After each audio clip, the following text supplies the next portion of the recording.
You're listening to the Tooth Sleuth Podcast, all about the business of dentistry, hosted by yours truly, Greg Essenmacher, a fixable arch dental expert and founder of G&A Consult, speaking with industry leaders on the dental landscape from their perspective.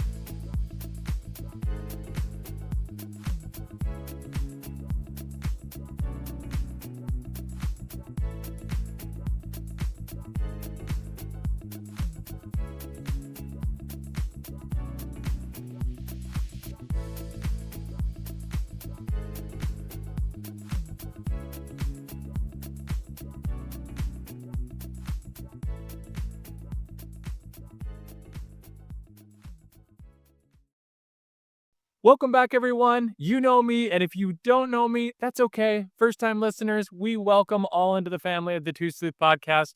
Greg Essenmacher. Like, share, click, tell your friends and family, sit up close, or sit back and chill. I have none other than the Glenn Vo. Welcome to the show, Glenn. My goodness. Hey, what's up, guys? Man, I tell you what, man, it's been an amazing year, and it's getting better and better every single day. And today is one of the reasons I'm on your podcast. So thank you so much for having me on. I am so excited to be here. One of the reasons why we get along so well is what you just said, right? It's a matter of perspective. Does every day get better? I was just talking with somebody the other day and I said, how I was doing a training for 25 treatment coordinators. And I said, is it one of those that you're getting up out of bed and you stub your toe and you talk about stubbing your toe all day because you're having a bad day? Or did you just stub your toe and let it go and move on? Yeah. Do you find that, right? It's a matter of perspective in life. Man, it's funny that you brought that up because I was talking to my wife. We do a walk like every evening. That's like our thing, right? We just walk and yes, we're getting some exercise in, but really it gives us an opportunity just to focus on each other and talk. And I was just telling her about a book that I read this years ago, but I brought it up because someone asked me, what's a really good book that I should read that would really change my life? And I told him that this book called Solve for Happy. The book is called Solve for Happy, written by one of the execs of Google. And really what he talks about is your normal state, your default state. You're actually happy. You were brought into this world happy, but it's the other things that bring you down, right? And so a lot of times we think, okay, if we're happy, like, hey, I went to Japan recently and had some amazing food. I was super happy, right? And then, they traded Luka Doncic and he was one of my favorite players in Mavs and I was super sad, right? But if you think about it, those two things are extremes, right? I'm not going to Japan all the time, although I would like to, but I'm not going to Japan all the time. I'm not eating really good sushi all the time, right? And Luka Doncic has already traded once, and I don't think they're going to trade any more of my favorite players. So those are the outliers. And so naturally we're happy. And I think when we have our expectations that the ultra happy, that's where when your expectations don't line up with reality, that's when you're pretty bummed out and depressed, So I'm happy, man.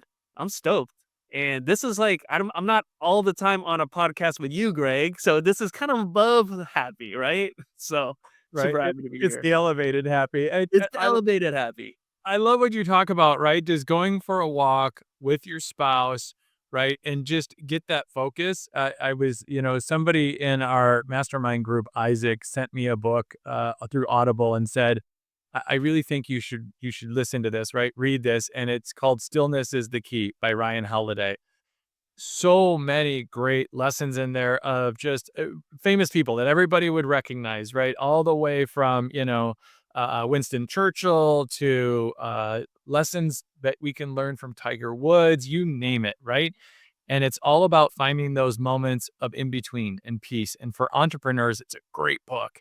And I meditate daily. And it's those quiet moments when the busy mind that I have and what you're talking about, right? Just to connect with others and giving of that space and time. And that's where we can find that joy in the middle of busyness and inundation of electronics and.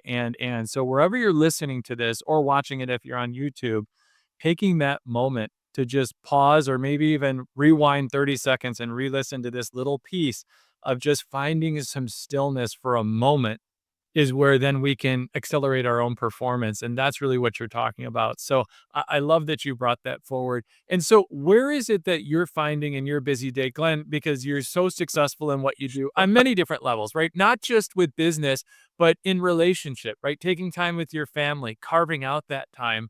Where are you finding those moments of stillness besides in the walks with your spouse, where you're finding those moments of stillness to be able to find creation and inspiration? Yeah. No, I'm so glad that you brought that up because I'm a true, and this is a little cliched, right? Like people always say, like, if you don't schedule it, it doesn't happen, right? It's such a cliche, right? People say it all the time, and people have told me that for years. I roll my eyes, like, come on, man. Where'd you get that from? Tony Robbins or something? But it's so true. Yeah. It is so true. Like, and I'm and sometimes people are like, and I'm like a spontaneous guy, right? Like I'm like, just let's just do this, let's just do that.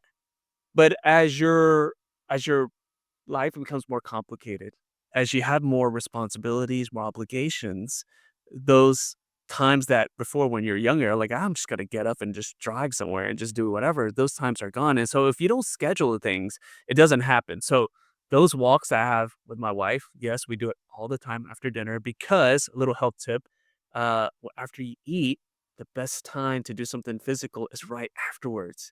Like, you gotta get the blood sugars up, you gotta get that, so that's a little bonus, I'm throwing that in there, right? So, that's why you should go for a walk, okay? If anything for your health. But for me, I start my morning for myself, that's part of my morning routine.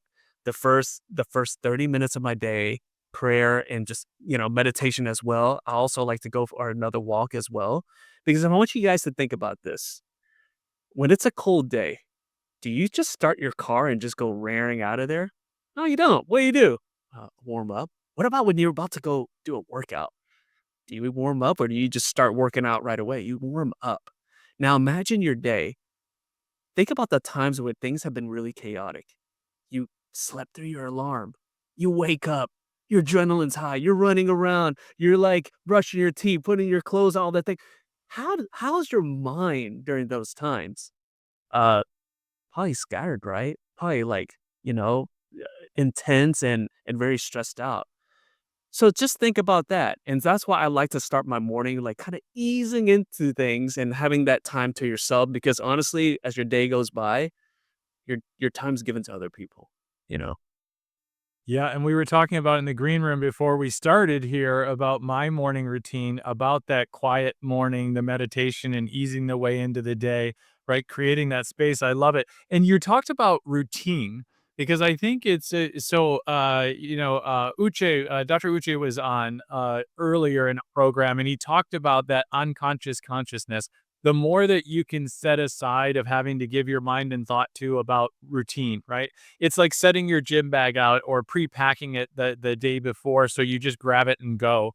Yeah, And the types of routine, I know for myself when I travel for business, I'm fortunate enough my husband actually makes me a peanut butter and jelly sandwich that I have and I just throw it into my bag. But that's a my keeper bag is right packed there, the night man. before. Things are packed. Like if I'm going for 2 days and I know things are in a certain spot in my carry-on bag, I'm pretty regimented and routine. But what I want to ask you is that when do you find times that the routine no longer serves you and that it's time to shake it up? What is that trigger mechanism for yourself when the foundation might stay the same, but you know you need to switch it up? What is that for you? What is that trigger?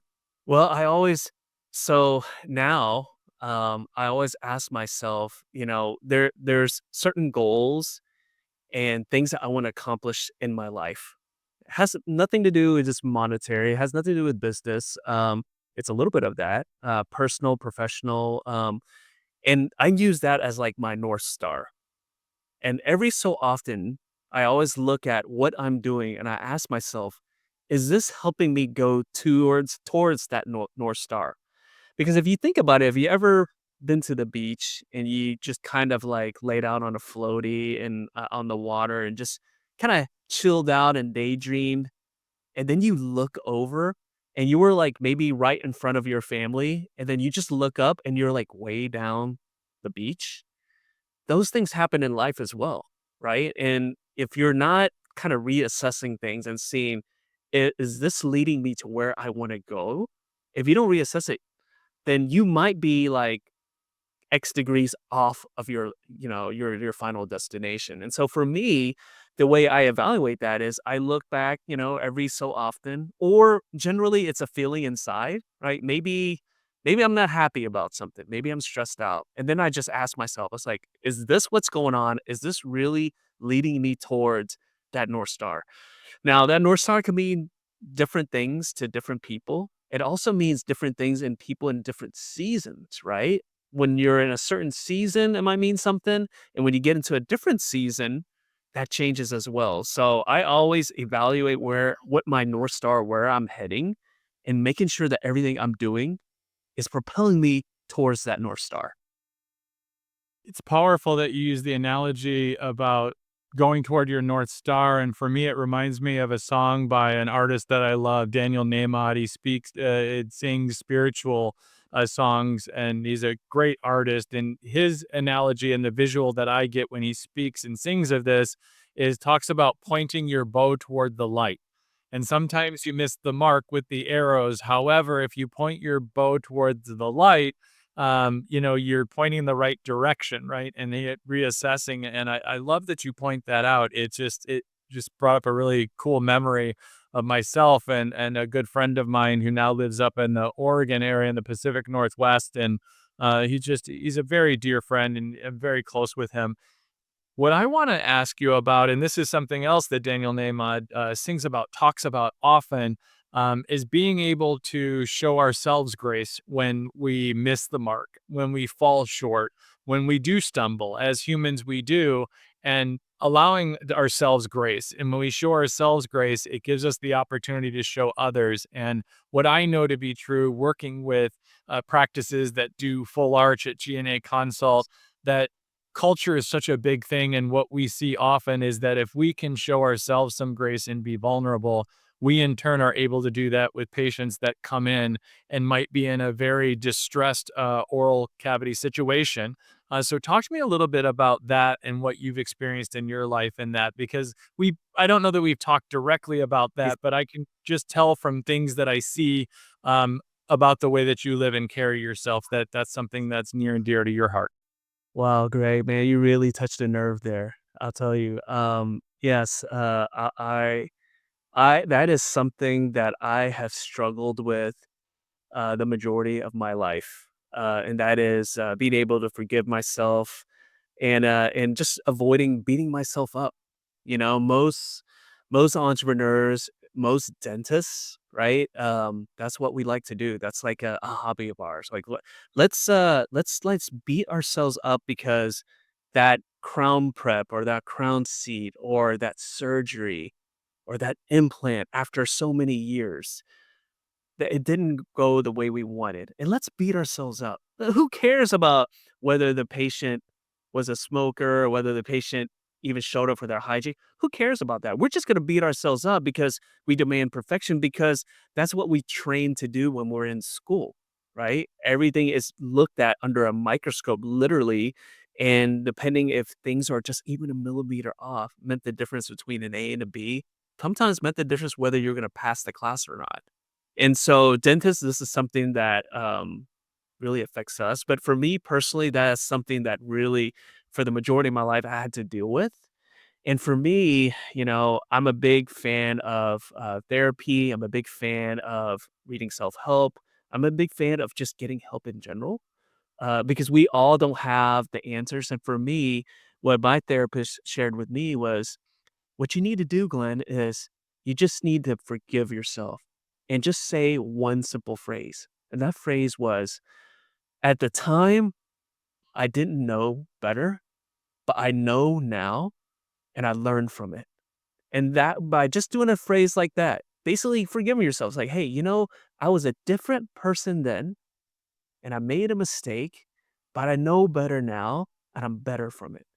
And that is something that even to this day, I do that. Whenever something doesn't go my way and maybe it wasn't even my fault. I'm like, and I'm still beating myself up.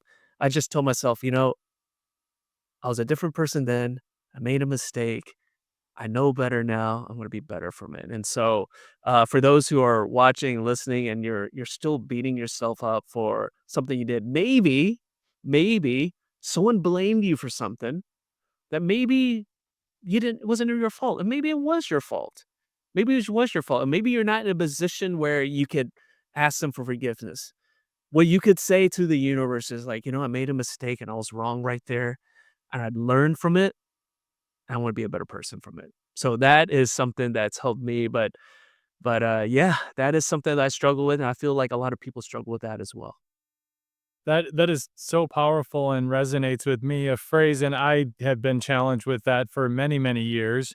And a powerful phrase that I use is to tell myself and repeat it over and over is I did the best I could and made the best decision at the time with the information I had, Yeah. because we evolve and we gather more information. Uh, it works sometimes, and other times I have to have a trusted group of people around me that I've been vulnerable enough with and talk about it. Right? I shared it in front of a group of people about a similar topic-ish, and you pick a topic and then people share in it in a recovery meeting. I've been sober for quite a while, and many people know this. And, you pick a topic, and my topic was, a lot of times people pick like gratitude or things of that nature. And the topic that just kind of came to me was talk to someone.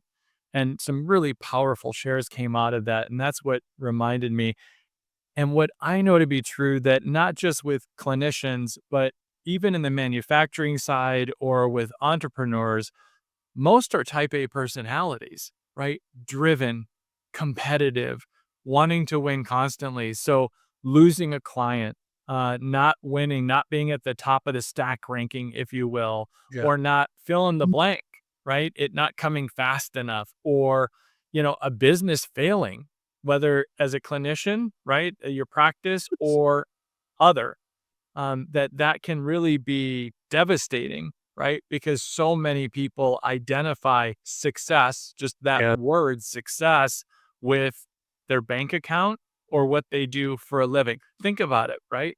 When you go up and say, "Oh, so what do you do?" Yeah. I like to hike and spend time with my husband. No, the answer is, oh, I own G&A Consult, right? So, Glenn, what do? You talk about business first, or at least most do. And that's something that I learned at Podfest this year, right? That leading with what you do for work is not who you are necessarily. And just that reframe can just be so powerful. Do you find that to be true often when you're talking with people in general? Well, absolutely. I mean, again, you and I, we do so much networking, right? Like, I think that's like a lot of times people wonder if that's what we do for a living. We just go around, go to meetings and meet people and take selfies, right? That's what sometimes we're like, is that all you do? You like shoot videos, like, and then take pictures with you? Is that what you do? I was like, well, kind of, that's part of it. But, I think it's so many times, like, when we're in these settings, like, that's the normal thing to do, like, I work somewhere, I work, whatnot, but it all goes back to that North Star comment, right? Like, that idea of that North Star, like, what means the most to you? What are your goals that you're trying to accomplish? Not just, like, in your business, but your professional not your personal and your family life, right? I see so many people, and it's a cautionary tale. It's a cautionary tale. I see so many people ultra successful, have the careers that people would dream about, but their personal life's a wreck, right? Marriage after marriage, don't even talk to their kids, unhealthy, always, substance abuse, all those different things. And then I always ask myself, I was like, would I want to be as successful but have that personal? Absolutely not. And the thing is that it might be right for certain people, but it goes back to your North Star. Like, what means the most to you? Like, what are you working towards? And again, when you have that idea, it's really powerful, right? It's really powerful because you know exactly what you're supposed to do. It's not like you're just winging it. The one of the funniest things I heard recently from a doctor is like, they're doing really well, and I'm like, "Well, what's your goal, man? You're trying to open a bunch of locations? What are you trying to do?" He's like, "Oh, man, I just wanna make, like, a bunch of money." I was like, "Okay." I was like, "Okay, you can do that, but, like, what about this? What about that? What about your family?" "Oh, yeah, my family will be there, all that." And I just told that doctor, I was like, "Look, man, you're doing all this because you wanna take care of your family, but if you focus only on work, you might not have a family to go back to and all these different things." And so my advice to him and my advice to everybody is look at the whole life as a whole. and then go from there. It's not just one thing. Now, is some people just focus on one thing? Yeah, they are, and their life reflects it. You can see it. We see it all the time. We see it all the time in our business people that we look up to, politicians that we either look up to or don't like. It's all there. The cautionary tales are out there. It's up to us to see it. If you don't see it, that's your own problem, but they're there for you to see. Right. And absolutely. And then we will attract those people or individuals, or those, stars will align to bring those people into your life that you will be attracted to, as those that you see as success, or I want to be like. Right now, I don't know why I've got like the I want to be like Mike commercials of like Michael Jordan. And like, for some reason, you brought that out of me, right? That He's amazing. Great. He's amazing, but he sacrificed a miserable. lot. He sacrificed a ton, and I don't know if there's a level of happiness there. I mean, maybe there is that we don't see, but, I mean, there's a level of contentment that we see, but we don't really see behind, you don't see the Wizard of Oz, right? You don't see Yeah. behind that green curtain. And I think there's a level of internal peace that we can all achieve. And, there's the outward, right? That people see on social media. Oh, you're so busy and whatnot. And when people have a perception of you, and that's why I try to also put the good, the bad, and the ugly out there. So they see, yeah, there's times when I'm run down and sick. There's times when I fill in the blank, right? And there's a saying that, there's things that you share, at a general level publicly, and then personally, privately, like with a therapist, which I have, and with people that you know and trust in your inner circle, like some really deep stuff. But find people to share that with, right? And be able to open up, because so many people that don't, we know what that looks like, finding the escape and outlet, or numbing in whatever way, right? Whether it is, drugs and addiction, like you shared with, and there's a lot of different addictions, right? It can be shopping, it could be fame and fortune, it can be sex, it can be, you name it, go right down the list. And we see that all too often. So thank you for lifting that up. Well, Glenn, I have to lift up the fact that my friends Jamie and Brittany, when this podcast 120 episodes ago was in the incubation period, helped me to create something called What the Sleuth is Going On. It's 3 rapid fire questions. All right. All of my guests have played this. The Okay. first thing that comes to mind, are you ready to play? Yeah, let's do it. All right. Question number 1. What's the worst bad breath you've ever encountered? Oh man. I can tell you that's really easy. One of my uncles, it literally, it smelled like a mixture of like an ashtray, and then you just, did it like a number two in there, right? Like literally, that was the mixture there. And I remember as a kid, I I look at my parents, and they always talk to my uncle, like, really close to him, and I literally wanted to stay away. And when I became a dentist, I literally asked him, "Please come to my practice. Let me take care of you. Don't worry about it." And even now, he still hasn't taken me up on it. And yes, I mean, yeah, it was one of my uncles. Hopefully, he's not, watching this, or anytime soon. But I give him a lot of hints, give him a lot of mouth rinse, everything, and, you know, he still smokes. Honestly, I felt that's one of the situations where I hope he smokes a little bit more. Maybe that kinda masks a little bit, I don't know. So it reminds me, because words matter. It reminds me of, I think that it's just for him. I bet it's familiar, maybe not so much comfortable, right? So, and I think people get those two words mixed up sometimes, that people are like, oh, they're just comfortable with that. Maybe they're just familiar with it. And I think that goes, we do a lot of coaching at GNA Consult. And we try to use the right words. So yeah, I appreciate it. I mean, Dentist. either my aunt, her nose is, like, damaged somehow, or maybe she is really comfortable. There's I don't no know. fibers. There's no I mean, I don't know. There's nothing left, poor thing. Oh, don't name them. You can tag them in socials after when it was published, but don't name them. We won't allow that. We'll leave it. No, we wouldn't. We leave it in there. Question number 2. If you could change one thing about your smile, what would it be? Ah. I don't know if I would. I kinda like my smile. I mean, it's not perfect, but it's me. But, if I was gonna nitpick a little bit, I mean, I have a little bit of wear on my lower incisors and maybe, uh, adjust that a little bit, but what needs to happen for that to happen, I'm not I don't need to go through that. You just did the both and, right? The first part was what the most popular answer when we did the 100th episode, and we went back and like listened to all the answers, right? And did the survey and the pie chart, which is, I like myself just the way I am. And then you went into the dentist, which is Yes. we're perfectionists. It's like, but if I Yeah. had to, I just, and so I love that you did the both and you I'm a literally dentist, what can I say? I mean, and that's the first thing that came to mind, I'm sure. I love your honesty and authenticity. I love that. I love it. I love it. Question number 3. If you could go back and be the inventor of any dental product, and no, you can't choose your own, which one would you choose and why? Oh, man, that is so hard because there's so many amazing products out there. Um, Dental entrepreneurs always struggle with this oh one. my gosh. I mean, I would probably say some kind of aligners like Invisalign, right?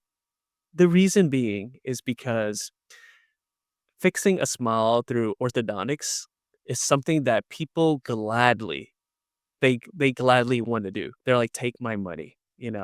A lot of times in dentistry, whether it's like getting an implant or even kind of a root canal or like a filling or anything, it's almost like I have to do this. And it's like, let me open my wallet and you're like prying that money out of their hands. Uh, Ortho, they just want to, it's almost like kind of like plastic surgery. Like, here's my money, just take whatever you need. Oh, yeah, charge this and all that. And so being a part of something that makes that process a lot easier and even more appealing, I think that would be something that would be so fun to be a part of.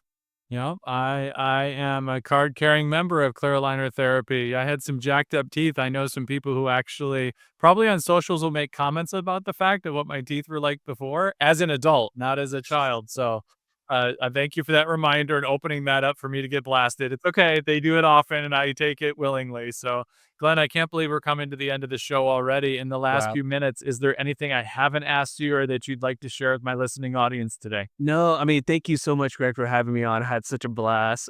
This is such a unique podcast that's so different from any other podcast I've been part of. So thank you so much for having me. For those who want to learn more about me, just go to the Nifty Thrifty Dentists Facebook group and site. Love for you to be a part of the group and just mastermind and connect with other people. Love to have you be a part of our community.